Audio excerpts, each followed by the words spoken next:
MeasuringHistory.com presents the outer planet history of 1648. The real story about 1648 from a mundane astrology measuring history point of view is that it's really the story of the Neptune-Pluto wave 1399, Neptune-Pluto 1892. 1648 is the midpoint. The midpoint of any wave is like the full moon. All the themes of the wave are revealed. And if we look at all the things that happened in 1648, we had the English Civil War, La Fronde over in France. We had the beginning of the decline of Poland. The Polish-Lithuanian Republic basically started to break apart around 1648. Russia became more of a factor around 1648.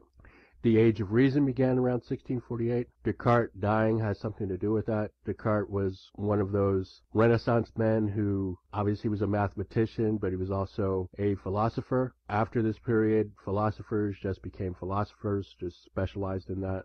They weren't mathematicians, etc. Scientists were scientists. And other events in 1648 include the end of the 30 Years' War and the end of the 80 Years' War. Both of those are related. They were both treaties, the Treaty of Munster and the Treaty of Osnabrück, were all part of the Peace of Westphalia. And the reason why that is really important is because it begins the waning of church power. Up until this time, for about 1,000 years, and particularly within the last 500 years of 1648, the church had wielded a lot of power, particularly political power, and this began to wane after 1648. So when we look at all the quadrature alignments, the other thing about 1648, the way it stands out, is that not only do we have the quadrature alignments of Neptune and Pluto, circa 1399, 1571, 1648, and 1821, but the quadrature alignments of Uranus-Neptune, Uranus-Pluto, and also the Saturn waves, Saturn-Neptune, Saturn-Uranus, Saturn-Pluto, all of those appear within a few years.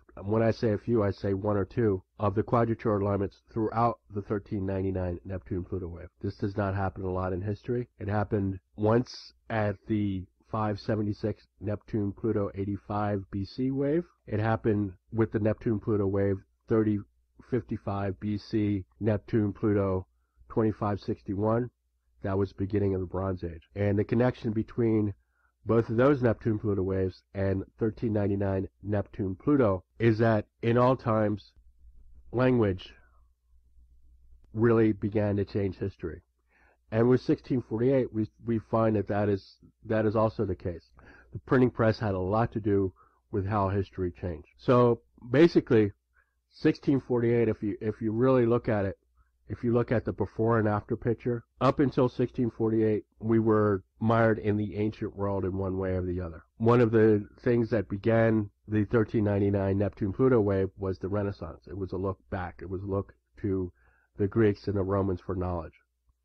This changed considerably after 1648. Secularism really started to take off. The Age of Reason just grew exponentially after 1648. Really, it's like a switch, like turning on a switch. And we had before 1648, we had a great reverence for the past.